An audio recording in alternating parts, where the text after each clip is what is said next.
back to the show. I'm your host, Bob Lee from 107.5 WBLS. Today's R&B and Classic Soul. And our first guest, we got her start right here in the studio of Open.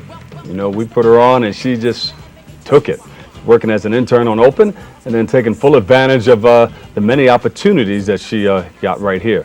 She quickly rose as a producer of this very show and thought it began, to work as a BronxNet correspondent. And she has an exciting new series that she's working on. And here to tell us more is our very own Marci Santiago. We welcome you to the show. Now, this is a new look for you, you know, is. On camera. You've done this before, though, right? I've sat in your very seat, Bob, and I've been on camera before, but I've never sat here in this particular show on Monday and been a guest, so it's exciting. Are you nervous? No. No, because we're sitting in your living room. These cameras are not really here. They're not really here. And, I'm with you, Bob. I'm used to working with you. We've worked together for a long time now, almost a year, so I'm very comfortable. So you're moving away. You're not my producer anymore. Oh, shucks. What are we going to do? It's sad.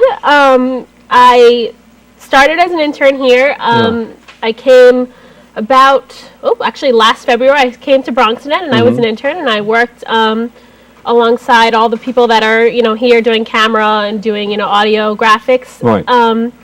And I actually got my start line producing for Perspectives, which, as you know, is hosted by Darren Jaime on Tuesday nights. Now explain that, line producing. Line producing. So it's kind of a general term. Generally, line producer means that you're in control of making sure the segments flow together. But here at BronxNet, it's a general term for assistant producer. When I was with Perspectives, I would research things. I would cut together clips for the show, go out and do man-on-the-street interviews and find out basically what people thought of the issues that we were talking about. And occasionally I would write the script, write graphics for the show. So I did that. And this is a very unique opportunity for a lot of people. I mean, this is a place where we feature interns along with college students working together with professionals in the business. How has that helped you, working with the professionals in the business? It's helped me so much. Before I came here, I interned at NBC and CBS, and I followed two reporters around, but I never really got a sense of the production of a television show. So when I came here, I was shadowing your former producer, Melissa Johnson, and Curlew, the producer of Perspectives, Curlew Burton. And they helped me to understand how to create a rundown and what a script consists of. And then, from doing the workshopping here that all the interns go through, learning how to work the camera and the teleprompter and the graphics machine and the, TD board, you cannot get this kind of experience anywhere else. They never let you touch anything in those big networks, and here you basically get to create the show yourself. Now, how important is that too? I mean, you see one aspect of it, you see the TV part, but then you see how it operates behind the scenes too. How important is that to get the whole complete circle? It's very important. I mean, when you're sitting in your position, as the host, you have to know what's going on, behind the camera. You're in front of it and you're there and you're talking to the audience, but at the same time, you have to know what's going on with the camera operators, and you have to know that at this particular time you have to take a break, and you have to know how these people are going to put that break in there. Okay, we're sitting here right now. Yes. There's a big control room up there with all the state-of-the-art equipment. Yes. What are people doing right now? What are they preparing for? Right now, I'm sure someone, if they haven't done it already, has already flashed my name across the bottom of the screen, and the director is whispering in the ears of all the camera people, and I'm moving around, and he's telling camera one, can you follow her, because I'm moving. You have the audio person controlling our audio levels. I might laugh, or you might laugh, and they have to bring it down a little bit, or I might whisper, and they have to bring it up a little bit.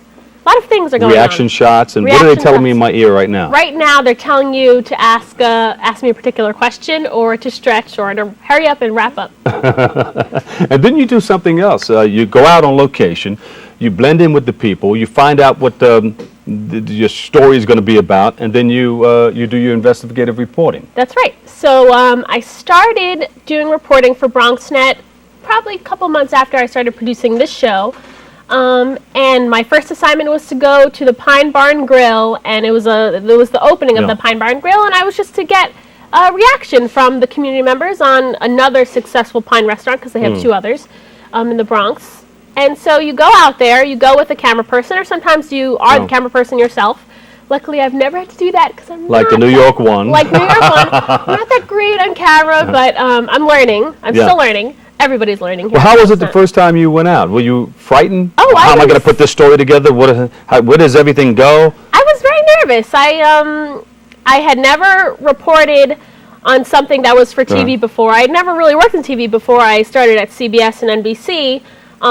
My schooling was for print journalism, and TV kind of fell into my lap, so I was just going to go with it. I'm like, okay, I'm going to go with it. I had never reported for television before. I've never been in front of a camera, so doing interviews for me was easy because I studied in print journalism. I know how to conduct an interview, but to actually look into the camera and say, you know, hey, I'm here at the Pine Bar and Grill, it was very difficult for me. I had to do it about like 40 times. So when you're first doing it, you need your opening. Yeah.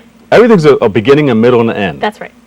That's right. Even when you go to sleep, you wake up in the morning and you do your day. Beginning, you read a book, beginning, middle, and end. You watch a story, beginning, middle, and end. We started this show, did the beginning, and we're going to do the middle, and we'll do the wrap-up. We'll do the end. So everything has that. I remember the first time I covered something, news reporting. I covered the Michael Jackson funeral. I did a few things before that, but the things that are most notable in my mind, the Michael Jackson funeral and the Percy Sutton piece that we put together. And I said, my God, where do you go to get all this stuff? You have to go and write to your story. That's right. Yeah, you get your story and you write to your story. You find out what it's all about. See, she's listening. She wants to do that. You're going to do it, right? So how important is that to write to the story that you have? Oh, it's very important. You have to go to a story prepared.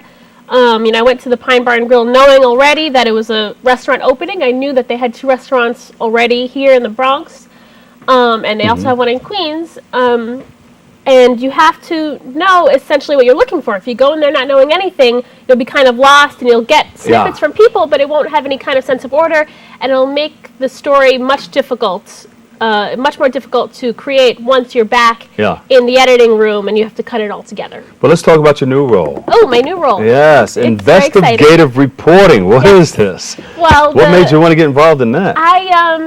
It was always something of a passion of mine in school, and I started it here at BronxNet. It's going to be a new series called Open Investigation. It'll air right here on Open.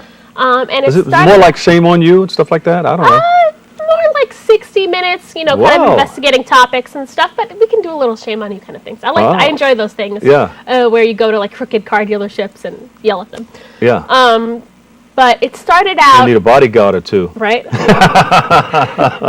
It started out as a conversation between our production manager, Marcela Mendez, and I about how children from Latin American families who have parents that don't really speak English, how they navigate through the school system and through the college application system. It's very complicated. You have to file financial aid, all your college applications. It started out us talking about that, and it kind of drifted into how do undocumented students, children of illegal immigrants that came here, illegally across the border or otherwise, how do they get an education? How do they apply to college? They're undocumented. They're not supposed to be here. Yeah.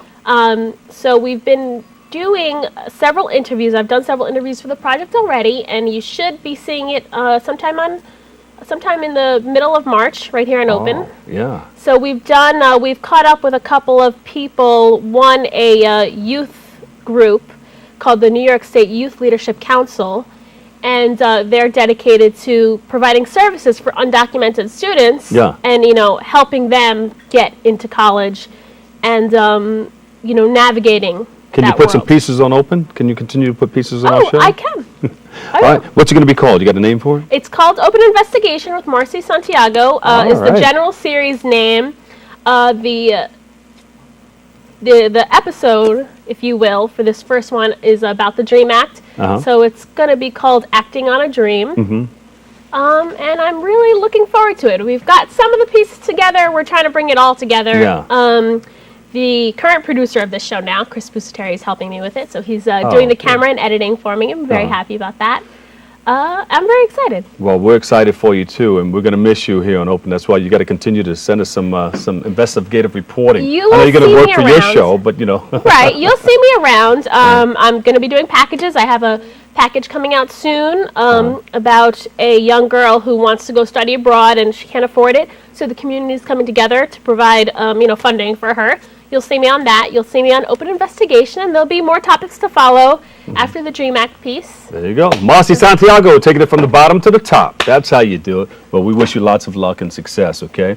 Can't wait to see what you've got for us in the Open Investigations. It's going to be really nice. I've got to take a quick break, but up next, we'll continue our celebration of Black History Month with the retired New York City cop and author Carlton Barkley. Well, stay with us. We'll be right back after this.